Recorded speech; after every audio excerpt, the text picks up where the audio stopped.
The wedding album sits wide open on Aunt Maxine's polished coffee table, every glossy page gleaming like a shrine, not to love, but to betrayal. My feet refuse to move. My fingers grow cold as my eyes freeze on a picture. My brother Nolan, glowing with joy beside his new bride. Nolan, my brother, the one whose wedding I'm supposed to attend tomorrow. Elise, sweetheart, I thought you knew. Aunt Maxine's voice trembles behind me. Not simply pity, but heavy with guilt. The gift I had wrapped so carefully slides from my shaking hands. The crystal photo frame crashes against the hardwood floor, the sharp sound ripping through the room like an external echo of my breaking heart. Fragments glitter in the sunlight, pouring through the bay window, shards of glass reflecting shards of trust. That can't be. Impossible. My voice doesn't even sound like mine. With fumbling hands, I grab my purse and pull out the thick cream-colored envelope,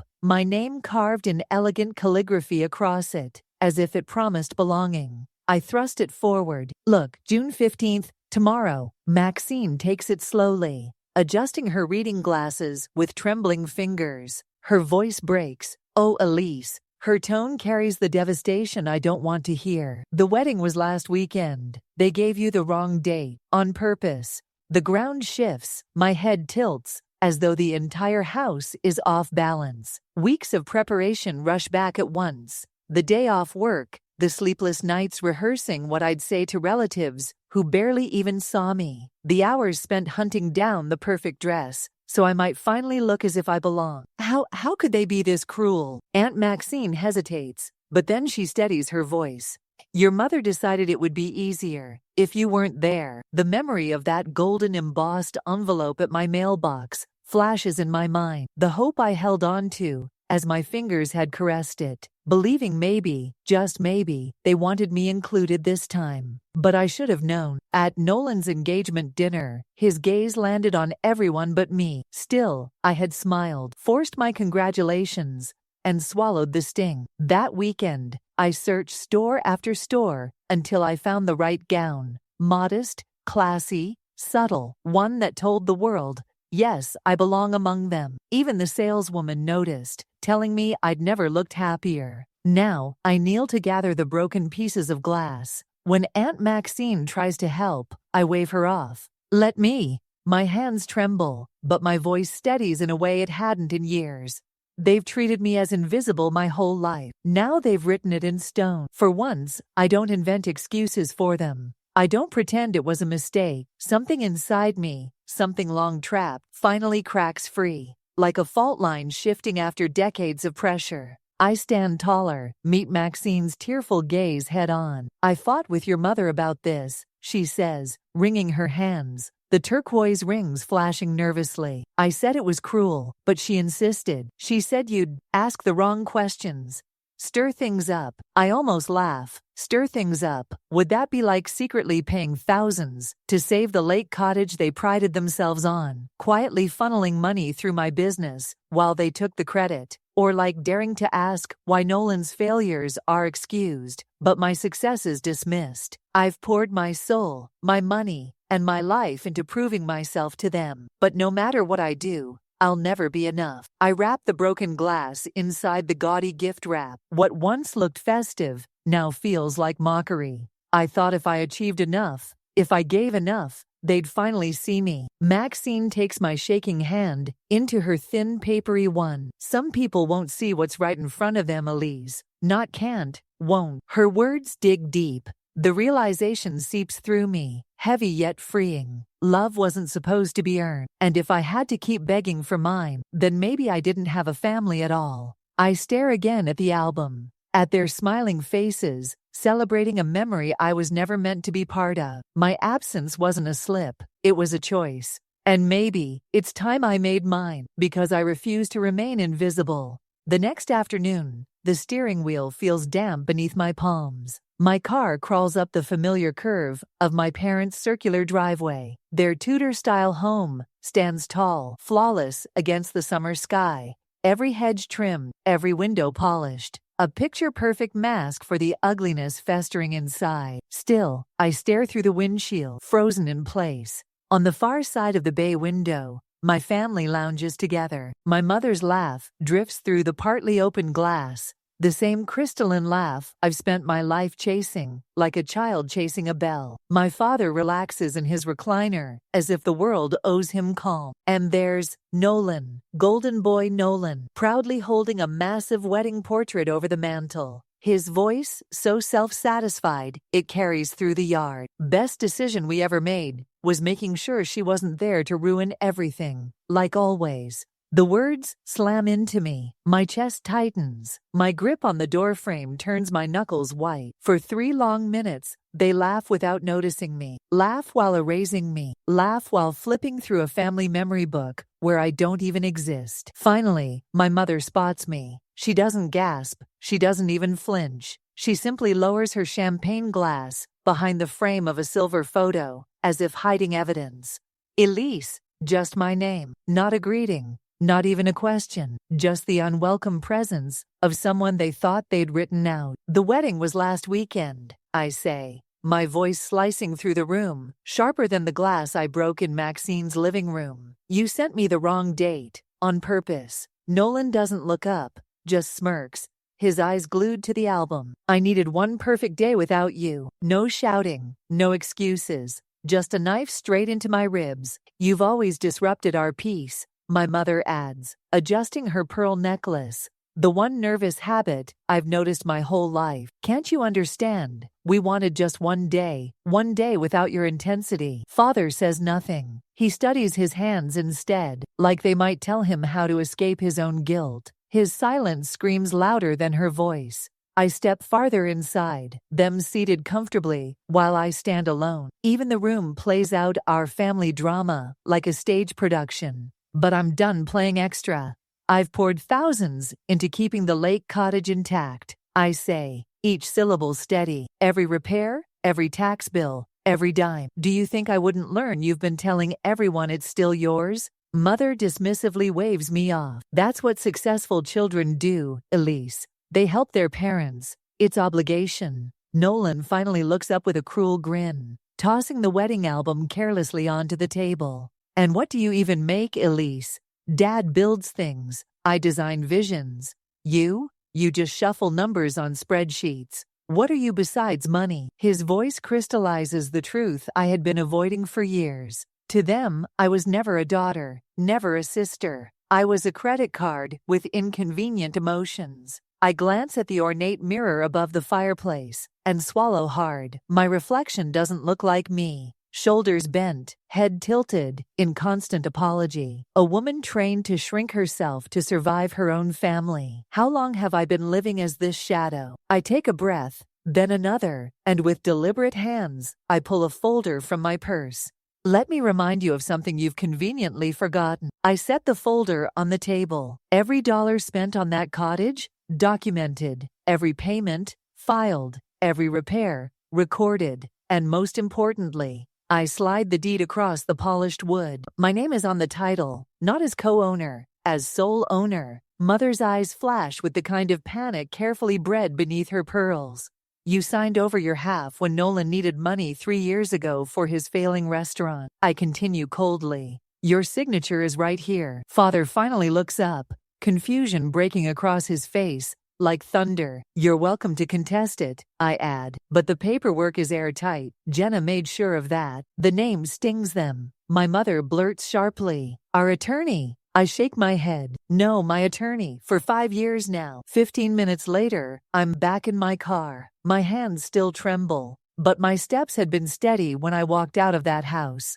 Part of me debates whether to cut them off cold, tearing away the money like tearing off flesh, but another part wonders if that would make me just as merciless as them. Immediate justice or a slower withdrawal. What would you do when your blood reveals they've only ever seen you as a wallet, not a child? When I start the engine, I feel it, the strange calm of standing my ground. Karma had begun to stir, and for the first time, peace didn't feel like a fantasy, because the wedding that mattered wasn't Nolan. It was mine. A sacred union between the woman I was and the one I was always meant to be. That very night, my phone buzzed so often it seemed possessed. Another cousin, one I hadn't heard from since last Thanksgiving. now suddenly concerned for my mental health. Clearly, word had spread. "Elise, honey, we're worried about you." Uncle Robert's voice crackled through the line, hollow and rehearsed.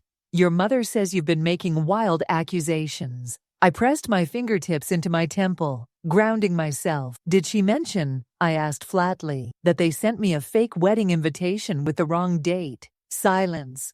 Just one long pause that told me everything I needed to know. Finally, Robert muttered, "Well, there must be some kind of misunderstanding." "No misunderstanding," I cut him off, my voice razor sharp. "They didn't want me there, so they made sure I wouldn't be. Simple." I hung up before hearing another excuse. Minutes later, I opened my laptop. Nolan's social media page flashed across the screen. Wedding photos proudly displayed for the world to see. His caption tightened like a noose around my chest. "Surrounded by everyone who matters."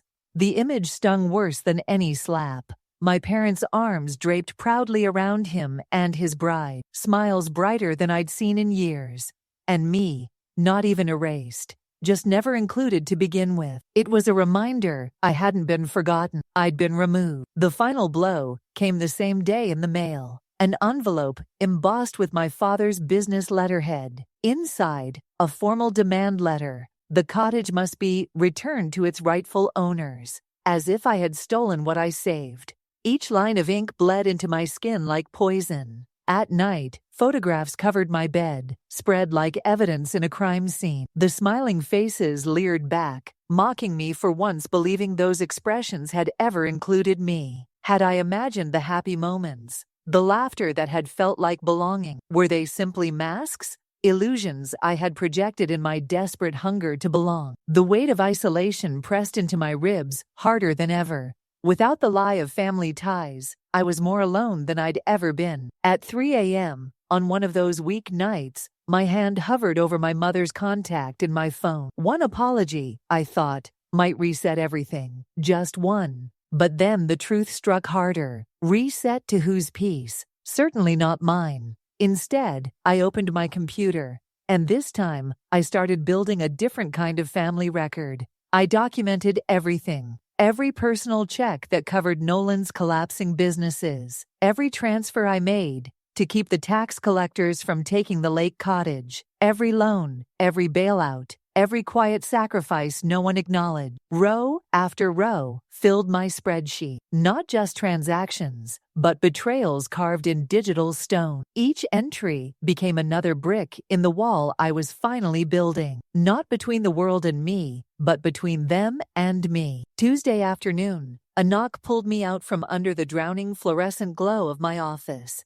It was Aunt Maxine, holding 2 paper bags from my favorite deli. "Thought you might skip lunch," she said knowingly, placing a sandwich on my desk. She touched my shoulder, her turquoise rings glinting in the light. Her voice was soft, but her words burned with strength. "I'm proud of you, Elise. It's about time someone in this family found the courage." The touch almost undid me. Raw, simple proof that not all kin betray you. But before I could answer, my assistant's voice cracked through the intercom. "Miss Hartman, your parents are in the lobby. They don't have an appointment." The air froze. My pulse hammered. Aunt Maxine squeezed my shoulder. "Do you want me to stay?" I inhaled, straightened my spine. "No," I said, my voice firm. "This one I face myself." Moments later, the door opened, and there they were. Mother wearing tears like theater makeup, mascara intact, of course.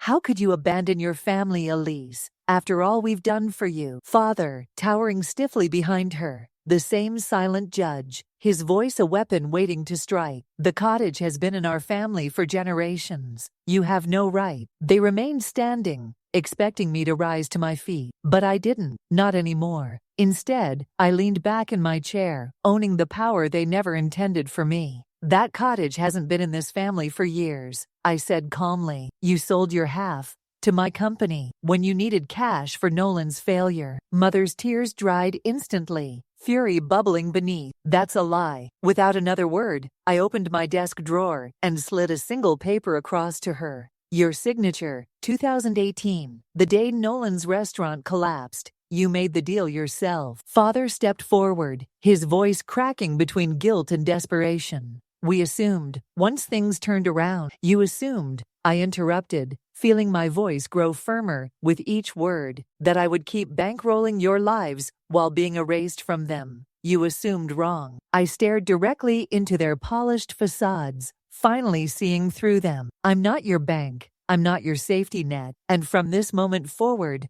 I'm not your daughter either. For the first time in my life, my mother finally looked at me with something sharp enough to cut through her arrogance. Not disappointment, fear. The intercom buzzed again. Miss Hartman, your 2 o'clock is here. A Ms. Morales. Perfect timing. Jenna walked in, her briefcase gleaming, her aura commanding. Mr. and Mrs. Hartman, she said briskly, straightening her jacket. Our meeting is over. Please see yourselves out. This is family business, my mother hissed. Exactly, I replied, which is why my attorney is handling it from here on out. All contact will go through her office. The contrast was glaring. Her respectful Miss Hartman against their constant dismissal. The difference between someone who respected me and the family who never did. As Jenna ushered them out, my father turned once, his certainty cracked and crumbling. Minutes later, papers filled my desk. The eviction notice, ironclad signatures, their legal leg cut out from under them. With each stroke of my pen, my confidence sharpened. And when Nolan's name glowed on my phone, minutes later, the first call in years, I didn't answer. Because not every call deserves to be answered. Sometimes silence is the truest response. The next morning, the surface of Thomas Bedford's mahogany desk shone like a battlefield map. Every page I signed was deliberate. Another sword stroke in a quiet war I refused to lose. Joint accounts? Closed. Co-signed loans? Transferred fully into their names. Investment portfolios? Divided clean, like cutting out the rot from the healthy flesh. Thomas's calm, steady voice guided me as if he'd watched 100 family empires fall before mine. Perfect timing, he murmured, checking his watch. According to their schedule, your parents should be at their country club lunch by now. I smirked faintly. 12:37. Mother would be halfway through her second gin and tonic. Father nodding politely at whichever retiree cornered him. Their routines, once a comfort I envied, had become my advantage. What about the restraining order? I asked, sliding the last file across the desk. Thomas adjusted his glasses with that clinical precision only a lawyer carries. The judge will review it this afternoon. The documentation is solid. Between the harassment at your office and their repeated confrontations, there's clear precedent. I curled a fist beneath the table, rage twisting through me like smoke. They hadn't just humiliated me. They had stormed into my workplace, whispered among colleagues, tried to shred both my career and dignity. I've seen families destroy people, Elise, Thomas said, snapping his leather portfolio shut. But I've also seen people destroy the hold a family had over them. You're making the right choice. His assurance steadied me in a way nothing else had. But karma wasn't finished yet. Minutes later, my phone buzzed again. Building security. Miss Hartman, there's a situation in the lobby. I pressed the speakerphone button, my voice calm. What kind of situation? Your brother, the guard said firmly. He's creating a disturbance, demanding access, claims you owe him financial assistance. Across the desk, Thomas raised his brows, scribbling a note and sliding it toward me. This strengthens the restraining order case. I exhaled slowly. Follow the standard protocol. He's unauthorized. Document everything. 15 minutes passed before my phone lit up again. Unknown number. Hesitant, I answered. Elise. The voice wavered. Not Nolan. Kendra, his new wife. I braced myself for venom, but her words cut differently. I saw everything, she whispered. The way he screamed at your lobby. I never thought he could be like that. Through the window, I spotted her across the plaza, near the fountain. Phone pressed to her ear, hair whipping in the breeze. Her diamond ring sparkled mockingly in the spring light. He told me, her voice cracked, that you refused to help with the wedding, that you were jealous, that you didn't want me in our family. But you never even knew the real wedding date, did you? Her admission hung heavy, bitter but clarifying. 3 weeks married, Elise, and I'm already seeing behind the curtain. Shame laced her voice as she brushed stray hair from her pale face. I should have asked why you weren't at the wedding. I believed him too easily. For the first time, she sounded like something I never thought I'd hear. An ally. Still, my chest tightened. Why are you telling me this now? Her reply came sharp with buried fear. Because that look in his eyes today, it's the same one my father wore when he threatened my mother. I won't wait 30 years to admit it. If I ignore what I see now, it'll be my undoing. Her words rattled the cage I had built around myself. Should I let her in? Should I allow such a fragile bridge to rise between us, when it could so easily snap back into betrayal? Before I could answer, a new storm knocked at my door. Aunt Maxine stepped in, gripping a weathered briefcase. Her eyes carried something I'd never seen before. The weight of secrets, long buried. These, she said, setting the briefcase gently on my desk, I've been keeping for years. She opened it, papers spilling like a confession. Your mother never deleted anything. She thought she'd need leverage. Inside, folder after folder, emails, printed text messages, financial records stretching across a decade. I skimmed the first lines. Need funds for Nolan's next venture. Elise will co-sign. Tell Elise cottage repairs are minimal. Don't mention foundation repairs. She's coming for Thanksgiving. Hide the new boat until after she leaves. Each entry struck like a physical blow. Not mistakes, not one-off slights. A system. A deliberate plan to siphon and silence me for years. By the time I reached the second folder, my lawyer Jenna appeared. Her sharp eyes scanned the records with icy precision. This helps us immensely, she said, pulling key documents aside for her files. The judge will see the pattern. Not only financial exploitation, but emotional harassment, a trail too clear to erase. Thomas returned moments later, confirming new security blocks on my accounts. They won't be able to touch anything now, not even with the information they already have. The following morning, Jenna's call nearly made me drop my coffee. Her tone was triumphant. The restraining orders granted, judge's exact words, clear pattern of emotional and financial abuse. They cannot come within 500 feet of your workplace or your residence. Relief swept me like oxygen filling starved lungs. That afternoon, Aunt Maxine rang again. Your cousin Rebecca canceled her bridge game with your mother, said she couldn't look her in the eye. One by one, dominoes began to fall. Uncle Stephen cut them off the holiday rotation. Grandmother's dearest friend ignored their dinner invitation. Even whispers of Nolan drowning his misery in alcohol circled the family, while Kendra quietly moved her belongings back to her parents' home. Their empire of appearances was cracking apart. And when the formal eviction notice finally arrived at their doorstep, embossed with my company name across the letterhead, reality settled over them like a final verdict. The home they insisted was theirs was legally entirely mine. The truth doesn't always shout. Sometimes it arrives slowly, in signed lines of ink, one sheet of evidence at a time. This wasn't revenge. It was balance. Karma, finally cashing its due. The following week, sunlight spilled across the glossy granite lobby of my office building. But something felt different. Normally, my mornings were automatic. Today, there was tension. 2 security guards glanced knowingly as the glass doors opened, and behind them, there they were again. My parents. But this time, they didn't come alone. They brought Pastor Williams, hands folded around his Bible like a shield, his face wearing that practiced softness reserved for funerals and hospital visits. Elise, he extended a hand, his voice dripping with pastoral calm. Your parents thought it might be better if we had a neutral party here today. Someone to mediate. Neutral, I almost laughed. After attending our Christmas dinners for 20 years, there was nothing neutral about him. Mother stepped forward, her tone deliberately broken. We've been praying about this situation, Elise. About your recent behavior. My behavior. The words dragged a bitter laugh out of me, one I couldn't stop, even if I tried. My father cleared his throat, voice low, carried with unusual humility. The cottage has been in our family for generations, Elise. Your grandfather built it with his own hands.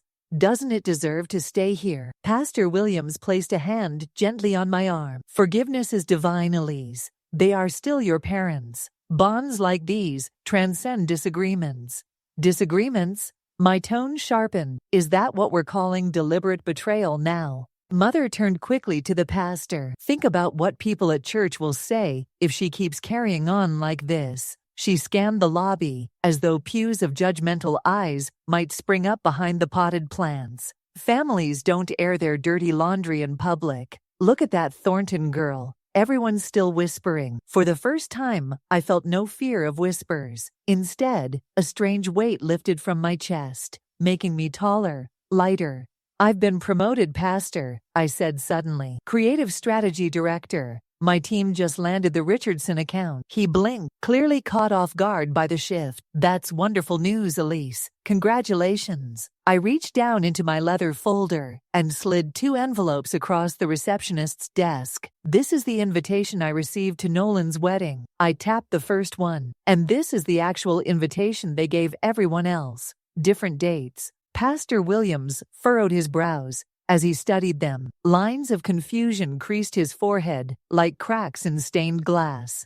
They sent me the wrong date, I said steadily, so I would not attend my own brother's wedding. This wasn't an accident. This was calculated. And when you call that a disagreement, no, this was humiliation dressed up as family values. He opened his mouth, probably to recite scripture, but I cut through the air before he could. I've spent my life forgiving, turning the other cheek, until I spun in endless circles. Not anymore. From now on, I'm spending my life living. I turned my eyes to my parents, steel rising in my voice. Did you tell him, Pastor, that I paid the Lake Cottage bills for 8 years, while you pretended it was still yours? The pastor shifted awkwardly. His gaze flicked between their downcast eyes and my clarity. Or did you mention, I continued, how you forgot to invite me to Thanksgiving for 3 years straight, but remembered to call when you needed your roof repaired? The silence between us grew heavy, undeniable. For the first time, I saw shame flicker in Pastor Williams's eyes. A man suddenly realizing he was asked to play mediator for cruelty, not conflict. Elise, after all we've sacrificed for you, my mother tried again, voice breaking into practiced sobs. I turned to her fully, not an ounce of tremor in my words. Name one sacrifice you made for me that wasn't for Nolan. Her lips quivered, but no answer came. The silence stretched, thick as cement, and in that silence, I found my answer. I picked up a manila envelope, slid it into my father's trembling hands. These are the old family photos I kept, the ones where I'm half cropped out, or standing distant off to the side. I carried them for years, thinking someday I'd belong in those frames. I straightened my shoulders. I'm done pretending. I'm releasing myself from the burden of being your daughter. Mother gasped. You can't just stop being family. Yes, I can, I said firmly. You taught me that when you sent me that fake invitation. Stan, the head of lobby security, hovered nearby now, his heavy presence reminding us all that this wasn't happening in the shadows. Everyone could see. Everything all right, Miss Hartman? He asked respectfully. I inhaled deeply, the lightness inside of me spreading like clarity through smoke. Yes, Stan, my visitors were just leaving. Father's hand tightened around the envelope of photos. Elise, this isn't over. I turned away, my heels clicking decisively across the marble toward the elevators. Actually, it is. The doors closed behind me, muffling my mother's protests, as though the building itself had cast its verdict. For the first time in my life, I didn't look back, and as that elevator carried me upward, I felt pure freedom. Not revenge, not cruelty, just freedom. Because some bloodlines aren't family, some are cages. And I had finally picked the lock. 2 weeks later, the news reached me through Aunt Maxine. Nolan had lost his job. His marriage, that shining performance piece, was already unraveling under money pressure. I felt nothing. No joy, no triumph, just a remote sense of pity, like watching strangers through a rain-streaked window. His downfall wasn't mine to savor. It was the natural order of karma. The cycle he helped set in motion had finally returned home. That Tuesday morning, an envelope appeared on my desk. My father's handwriting was unmistakable, tall, rigid capitals with delicate flourished edges. I placed it beside my coffee, studying it in the rising steam. My finger traced the unbroken seal. Was it more manipulation, more guilt camouflaged as duty, or could it be something else?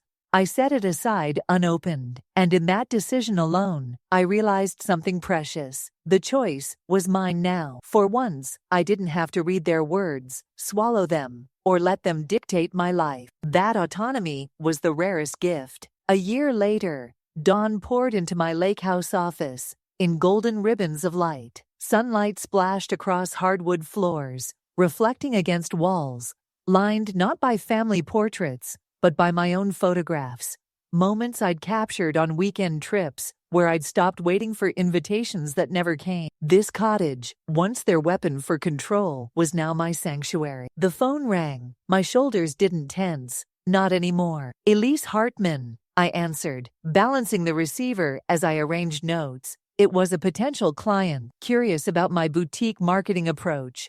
As I spoke, I caught the wall calendar. My eyes widened at what filled it now. Before, the squares had been dominated by birthdays I attended out of obligation, holidays where I carried gifts but left bearing wounds. Now, the months brimmed with my own milestone. A half marathon circled in August, a photography course in September, a week in Montana, just because I wanted to see big sky country. For the first time, my life was measured not by their approval, but by my own joy. When the call ended, I leaned back, breathing in the peace I had reclaimed. The mail slid through the brass slot, the usual shuffle pattering onto the floor. Amid bills and business correspondences, one cream envelope stood out. My name in flowing calligraphy. A wedding invitation. My cousin Rachel this time. For a heartbeat, my chest tightened, remembering another invitation that had gutted me. But this time, I noticed something different. The date wasn't a trick, and the RSVP card included a handwritten note. It wouldn't be the same without you, Elise.